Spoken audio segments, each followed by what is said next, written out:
اعوذ باللہ من الشیطان الرجیم نحمده ونصلي على رسوله الكريم اما بعد فاعوذ باللہ من الشیطان الرجیم بسم اللہ الرحمن الرحیم.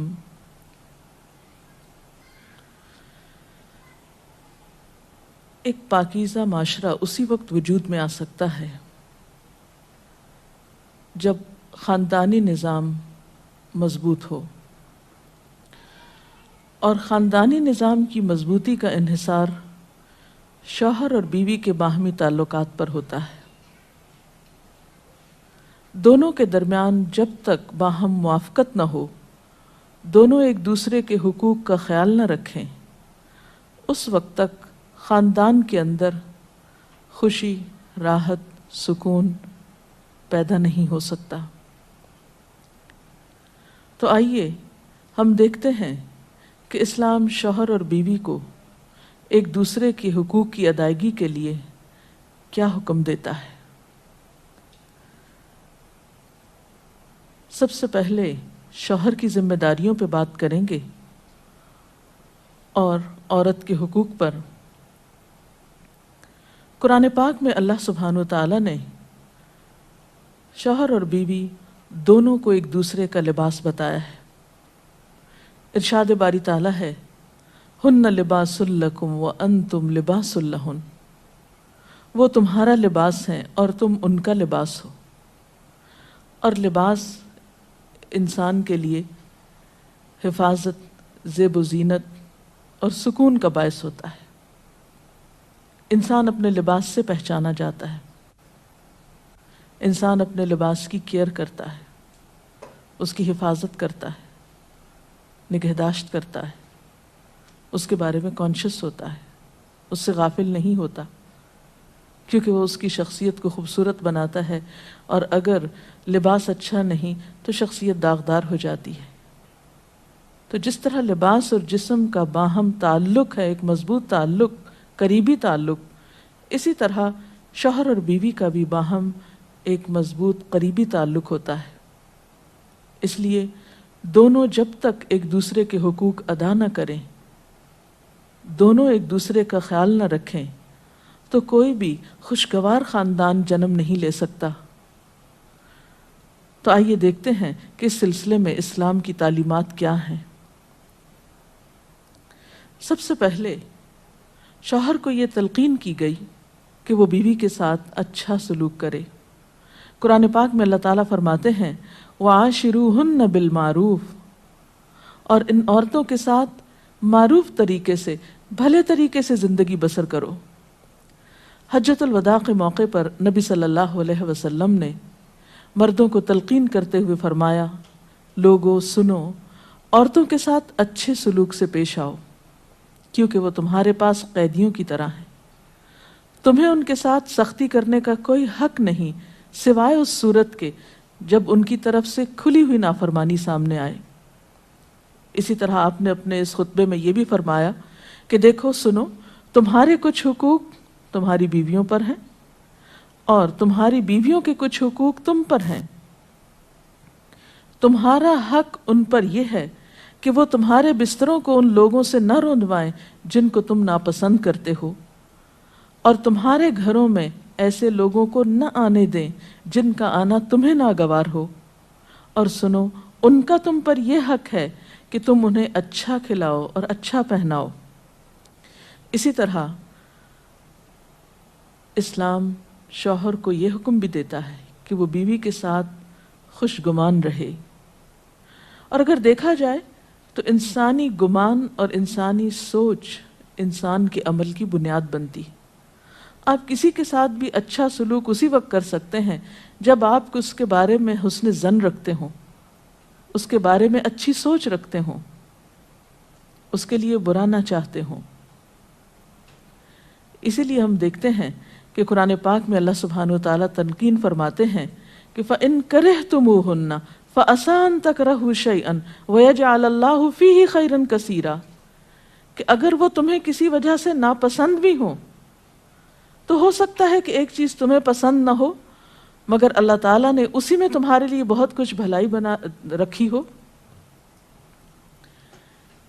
اس مفہوم کو آپ صلی اللہ علیہ وسلم نے ایک حدیث میں یوں بیان کیا ہے کہ کوئی مومن اپنی مومنہ بیوی سے نفرت نہ کرے، اگر بیوی کی کوئی عادت اس کو پسند نہیں تو ہو سکتا ہے کوئی دوسری خصلت اس کو پسند آ جائے۔ اسی طرح بیوی کے ساتھ عفو درگزر کی روش اختیار کرنے کا بھی حکم دیا گیا ہے، کیونکہ گھر میں 100 معاملات ایسے ہو سکتے ہیں جن میں دونوں کو ایک دوسرے سے اختلاف ہو، یا ایک دوسرے کی کوئی بات ناپسند ہو، یا ایک دوسرے کی طرف سے کچھ زیادتی ہو۔ تو ایسی صورت میں جب تک معاف کرنے کی روش پر عمل نہ کیا جائے بہتری نہیں ہو سکتی، کیونکہ انسان تو خطا کا پتلا ہے، غلطی تو اس سے ہوگی۔ اس لیے قرآن پاک میں خاص طور پر اہل ایمان کو حکم ہے، یا ایھا الذین آمنوا ان من ازواجکم و اولادکم عدوا لکم، اے لوگو جو ایمان لائے ہو، تمہاری بعض بیویاں اور اولاد تمہارے دشمن ہو سکتے ہیں، فاحذروہم، ان سے محتاط رہو، وَإِن تَعْفُوا وَتَصْفَحُوا وَتَغْفِرُوا فَإِنَّ اللَّهَ غَفُورٌ رَحِيمٌ، پھر اگر تم معاف کر دو، بخش دو، عفو درگزر سے کام لو، تو بے شک اللہ تعالیٰ بھی غفور الرحیم ہے۔ معاف کرنے کے لیے یہاں پر 3 الفاظ ایک جگہ پر استعمال ہوئے ہیں، تعفو، تصفحو، تغفرو۔ اس سے آپ اندازہ لگا سکتے ہیں کہ کس قدر تاکید ہے معاف کرنے کی، اور ایک اچھا گھرانہ معاف کیے بغیر ایک دوسرے کو وجود میں آ ہی نہیں سکتا۔ نبی صلی اللہ علیہ وسلم نے خاص طور پر عورت کے ساتھ اچھے سلوک کی تلقین کرتے ہوئے فرمایا، عورتوں کے ساتھ اچھا سلوک کرو، عورت پسلی سے پیدا کی گئی ہے، اور پسلیوں میں سب سے زیادہ اوپر کا حصہ ٹیڑھا ہے، اس کو سیدھا کرو گے تو ٹوٹ جائے گی، چھوڑ دو گے تو ٹیڑھی رہے گی، بس عورتوں کے ساتھ اچھا سلوک کرو۔ بعض اوقات یہ سمجھا جاتا ہے کہ اس میں شاید عورتوں کی توہین کی گئی، نہیں، اس میں عورت کی فطرت کو بتایا گیا ہے کہ اس کے اندر ایک خاص طرح کے جذبات اللہ تعالیٰ نے پیدا کیے ہیں۔ مرد عموماً زیادہ عقل سے کام لیتے ہیں، جبکہ عورت جذبات سے کام لیتی ہے، تو مرد اپنی سوچ کے مطابق عورت سے معاملہ نہ کرے، بلکہ عورت کی پوزیشن کو دیکھتے ہوئے، اس کے جذبات کو دیکھتے ہوئے اس سے معاملہ کرے اور حسن سلوک کرے، تو خاندانی زندگی زیادہ خوشگوار ہو سکتی ہے۔ پھر اسی طرح بیوی کے ساتھ خوش اخلاقی کا برتاؤ کرنے کا حکم دیا گیا۔ آپ صلی اللہ علیہ وسلم نے فرمایا، کامل ایمان والے مومن وہ ہیں جو اپنے اخلاق میں سب سے اچھے ہیں، اور تم میں سب سے اچھے لوگ وہ ہیں جو اپنی بیویوں کے حق میں سب سے اچھے ہیں۔ ہمارے ہاں تو اس شخص کو زن مرید کہا جاتا ہے جو بیوی کے ساتھ اچھا سلوک کرتا ہو، حالانکہ اللہ کے رسول صلی اللہ علیہ وسلم کے نزدیک سب سے اچھا مومن وہ ہے جو بیوی کے حق میں خوش اخلاقی برتتا ہے۔ یعنی کسی انسان کی خوش اخلاقی کا ثبوت اس سے نہیں دیا جائے گا کہ وہ اپنے گھر سے باہر کس کے ساتھ کیسا ہے، بلکہ یہ دیکھا جائے گا کہ وہ گھر کے اندر کیسا سلوک کر رہا ہے اپنے قریب ترین انسان کے ساتھ۔ حضرت عائشہ رضی اللہ تعالی عنہا فرماتی ہیں کہ میں نبی صلی اللہ علیہ وسلم کے ہاں گڑیوں سے کھیلا کرتی تھی، میری سہیلیاں بھی میرے ساتھ کھیلتی، جب نبی صلی اللہ علیہ وسلم تشریف لاتے تو سب ادھر ادھر چھپ جاتی، آپ ڈھونڈ ڈھونڈ کر ایک ایک کو میرے پاس بھیجتے تاکہ وہ میرے ساتھ کھیلیں۔ اس سے آپ اندازہ لگا سکتے ہیں کہ آپ صلی اللہ علیہ وسلم کا اپنے ازواج مطہرات کے ساتھ کیسا سلوک تھا، کیسا معاملہ تھا، اور وہ ان کے جذبات کا کس قدر خیال رکھتے تھے۔ اسی طرح شوہر کی ذمہ داریوں میں سے یہ ذمہ داری بھی ہے کہ وہ بیوی کو خوش دلی سے نان نفقہ دے، اس کی ضروریات پوری کرے۔ اس سے نہ صرف یہ کہ دنیاوی اعتبار سے وہ اپنی ذمہ داری پوری کرے گا، بلکہ آخرت کے اعتبار سے بھی وہ بہترین اجر و ثواب کا مستحق ہوگا۔ نبی صلی اللہ علیہ وسلم نے فرمایا، ایک دینار وہ ہے جو تم نے اللہ کی راہ میں خرچ کیا، ایک وہ ہے جو تم نے کسی غلام کو آزاد کرنے میں خرچ کیا، ایک وہ ہے جو تم نے کسی فقیر کو صدقے میں دیا، اور ایک وہ ہے جو تم نے اپنے گھر والوں کو صدقے میں دیا، یعنی اپنی بیوی کو کھلایا، اس کی ضروریات پوری کرنے پہ لگایا۔ ان میں سب سے زیادہ اجر و ثواب اس دینار کے خرچ کرنے کا ہے جو تم نے اپنے گھر والوں پہ خرچ کیا۔ وہ لقمہ جو شوہر اپنی بیوی کو کھلاتا ہے وہ شوہر کے حق میں صدقہ لکھا جاتا ہے، یعنی فریضے کی ادائیگی تو اپنی جگہ، لیکن اس کا خرچ کرنا اس کے لیے باعث ثواب ہے اس مد میں۔ پھر اسی طرح بیوی بچوں کی دینی تعلیم و تربیت یہ بھی شوہر کی ذمہ داری. قرآن پاک میں اللہ تعالیٰ فرماتے ہیں یا ایھا الذین آمنوا قوا انفسکم واہلیکم نارا، اے لوگو جو ایمان لائے ہو اپنے آپ کو اور اپنے گھر والوں کو آگ سے بچاؤ. قرآن پاک میں نبی صلی اللہ علیہ وسلم کے ذریعے امت کو حکم دیا گیا ہے وَأْمُرْ أَهْلَكَ بِالصَّلَاةِ وَاصْطَبِرْ عَلَيْهَا کہ اپنے گھر والوں کو نماز کا حکم دو اور خود بھی اس کی پابندی کرو. اسی طرح بیوی کے لیے بھی کچھ احکامات ہیں، بیوی کی بھی کچھ ذمہ داریاں ہیں جو اسے شوہر کے حق میں پوری کرنا ہے. پہلی ذمہ داری یہ کہ بیوی خوشی کے ساتھ شوہر کی اطاعت کرے. قرآن پاک میں نیک عورتوں کی صفت یہ بتائی گئی ہے فَالصَّالِحَاتُ قَانِتَاتٌ، نیک عورتیں فرما بردار ہوتی ہیں، ایک طرف اللہ کی اطاعت گزار اور دوسری طرف شوہر کی اطاعت گزار. شوہر کی اطاعت کے بارے میں ایک حدیث میں آتا ہے آپ صلی اللہ علیہ وسلم نے فرمایا 2 قسم کے لوگ ایسے ہیں کہ جن کی نمازیں ان کے سروں سے اوپر نہیں جاتی. ایک وہ غلام جو اپنے آقا سے بھاگ جائے جب تک کہ واپس نہ آئے، اور دوسرے وہ بیوی جو اپنے شوہر کی نافرمانی کرے جب تک کہ نافرمانی سے باز نہ آ جائے. یہاں تک حکم ہے کہ بیوی شوہر کے معاملے میں کسی دوسرے کی بات نہ مانے. یعنی شادی کے بعد ایک عورت جب شوہر کے گھر چلی جاتی ہے تو پھر شوہر کا حق سب سے بڑا ہو جاتا ہے. بعض اوقات ہمارے معاشرے میں ایک طرف شوہر کچھ کہتا ہے، دوسری طرف والدین کچھ کہتے ہیں، تیسری طرف کسی اور کا مشورہ کچھ ہوتا ہے، عورت بیچاری بیچ میں پس جاتی ہے. ایسے موقع پر عورت کے لیے کیا لازم ہے، اس کی پرائرٹی کیا ہوگی کہ وہ اپنے شوہر کی بات مانے. عورت کی دوسری بڑی ذمہ داری اپنی آبرو اور عزت و عصمت کی حفاظت ہے. عورت کوئی ایسا کام نہ کرے جس سے اس کی عفت و عصمت پر کچھ حرف آئے. ازدواجی زندگی کی خوشی کا راز باہم ایک دوسرے پر اعتماد ہے. اگر کوئی بھی ایسا کام عورت کرتی ہے جس سے شوہر کے دل میں شک ہو جاتا ہے، اعتماد ختم ہو جاتا ہے، تو اس سے ازدواجی زندگی کی خوشیاں ختم ہو جاتی. یہ اعتماد بے حد ضروری ہے اور اس کے لیے اپنی عزت عصمت کی خصوصی حفاظت. نبی صلی اللہ علیہ وسلم نے فرمایا عورت جب 5 وقت کی نماز پڑھے، اپنی آبرو کی حفاظت کرے، اپنے شوہر کی فرما بردار رہے تو وہ جنت کے جس دروازے سے چاہے داخل ہو جائے. اسی لیے شوہر کی اجازت اور مرضی کے بغیر گھر سے بھی نہیں نکلنا چاہیے. حضرت معاذ بن جبل کہتے ہیں کہ نبی صلی اللہ علیہ وسلم نے فرمایا خدا پر ایمان رکھنے والی عورت کے لیے جائز نہیں کہ وہ اپنے شوہر کے گھر میں کسی ایسے کو آنے دے جس کا آنا شوہر کو پسند نہ ہو، اور ویسی صورت میں گھر سے نکلے جب اس کا نکلنا شوہر کو پسند نہ ہو. اطاعت کے علاوہ شوہر کو خوش رکھنا یہ بھی بے حد ضروری ہے. نبی صلی اللہ علیہ وسلم نے فرمایا جس عورت نے اس حال میں انتقال کیا کہ اس کا شوہر اس سے خوش تھا تو وہ جنت میں داخل ہوگی. اور عموماً کسی کی خوشی کے لیے انسان اپنے جذبات کی قربانی دیتا ہے، بعض اوقات اپنی سوچ کی قربانی دیتا ہے، بعض اوقات اپنے کسی اور راحت و آرام کی قربانی دیتا ہے. تو ایک عورت جب اپنے شوہر کو خوش کرتی ہے تو جواباً اس کے لیے خوشی پلٹتی ہے.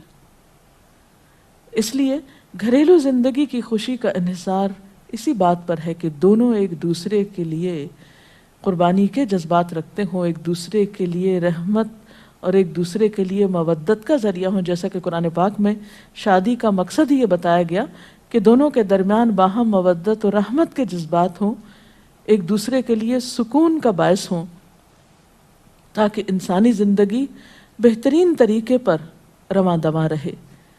اسی طرح شوہر سے محبت کا اظہار کرنا، اس کے ساتھ وفادار رہنا، اس کا احسان ماننا یہ بھی بے حد ضروری ہے. حضرت اسماء کہتی ہیں کہ ایک بار نبی صلی اللہ علیہ وسلم میرے پاس سے گزرے، میں اپنی سہیلیوں کے ساتھ تھی. آپ نے ہمیں سلام کیا اور ارشاد فرمایا تم پر جن کا احسان ہے ان کی ناشکری سے بچو.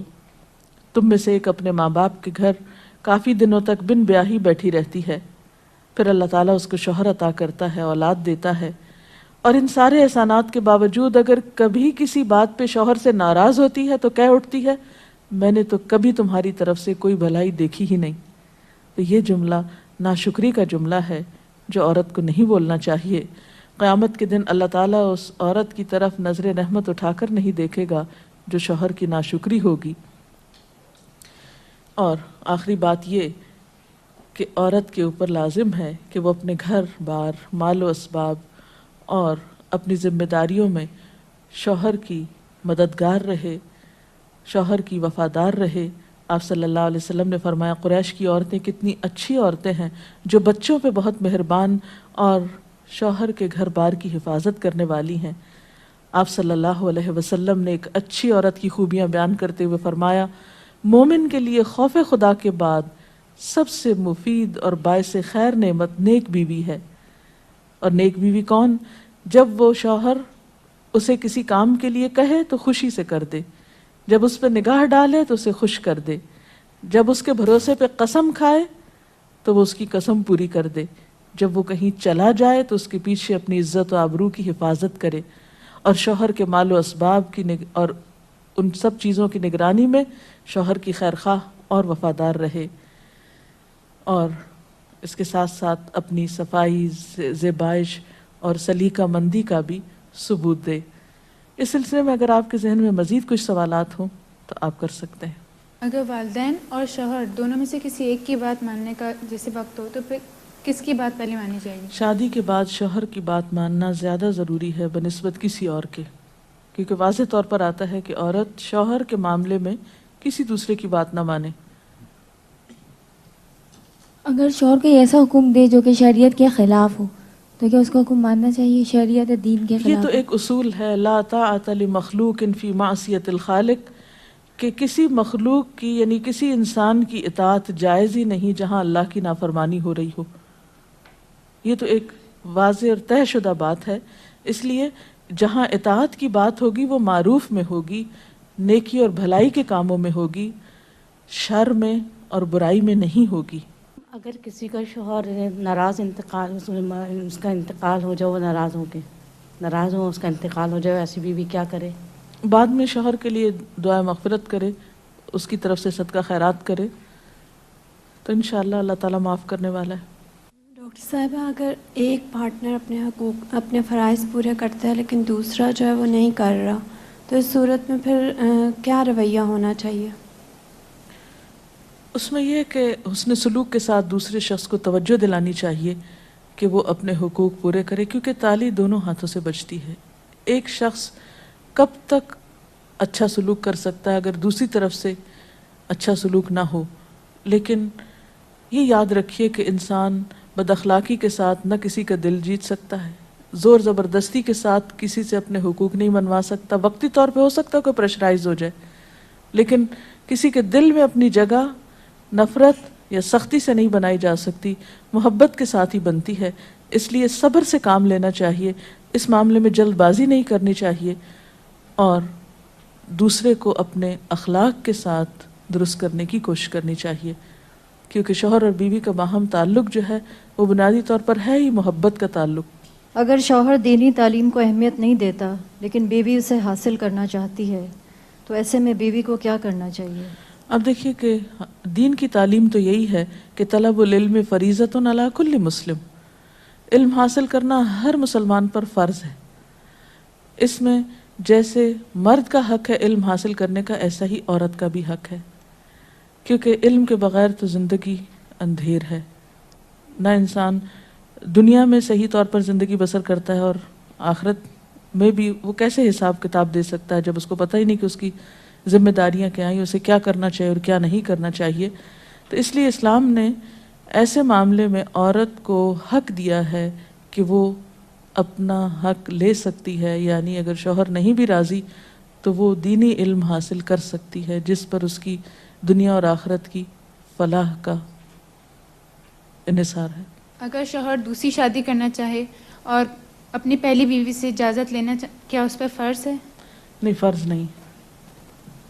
السلام علیکم میڈم جو نان نفقے کا ذکر کیا ہے نا کہ ذمہ داری شوہر پہ ہے، تو وہ جی ہاں، کس حد تک ذمہ دار ہے؟ مطلب کہاں تک دے سکتا ہے؟ کوئی لمٹ ہے اس کی کہ اتنا کماتا ہے تو اتنا دے سکتا ہے؟ نہیں، اصل میں اس میں کوئی حساب کتاب تو نہیں کیا گیا، ہر ایک کو اس کی حیثیت کے مطابق دینا ہوتا ہے۔ جو وسعت والا ہے وہ زیادہ خرچ کرے گا، جو کم حیثیت والا ہے وہ اپنی حیثیت کے مطابق کرے گا، لیکن بنیادی ضروریات بیوی بچوں کی پورا کرنا شوہر کی ذمہ داری ہے، جس میں تعلیم، رہائش، خوراک، لباس، دوا، علاج، معالجہ، یہ سب شوہر کی ذمہ داری۔ ڈاکٹر صاحب آپ نے کہا کہ یہ باہم اعتماد کا رشتہ ہے میاں بیوی کا. میاں تو بیوی پہ اعتماد کرتا ہے، اگر بیوی کو اس پہ نہیں اعتماد ہے کہ وہ کچھ چھپاتا ہے یا کچھ نہیں بتاتا ہے، بیوی کو کہاں تک اجازت ہے کہ وہ اس بات کو کریدے، اس سے پوچھے؟ میرا خیال ہے کہ بعض اوقات معاملات کریدنے سے اور زیادہ خراب ہوتے ہیں، اور بعض اوقات انسان بلا وجہ کسی وہم کا شکار ہوتا ہے، شیطان وسوسے ڈالتا ہے اور انسان کو غمگین اور پریشان رکھتا ہے. تو اس میں یہ ہے کہ انسان کو تجسس کرنے سے منع کیا گیا ہے، کیونکہ اس سے حاصل کچھ نہیں ہوتا، اور انسان کے ظاہر پر ہی معاملہ کرنا چاہیے اس سے. اس کے ساتھ ہی آج کے پروگرام کا وقت ختم ہوتا ہے. اب اجازت چاہتے ہیں. السلام علیکم ورحمۃ اللہ وبرکاتہ. اللہ اکبر، اللہ اکبر، لا الہ الا اللہ، واللہ اکبر، اللہ اکبر وللہ الحمد.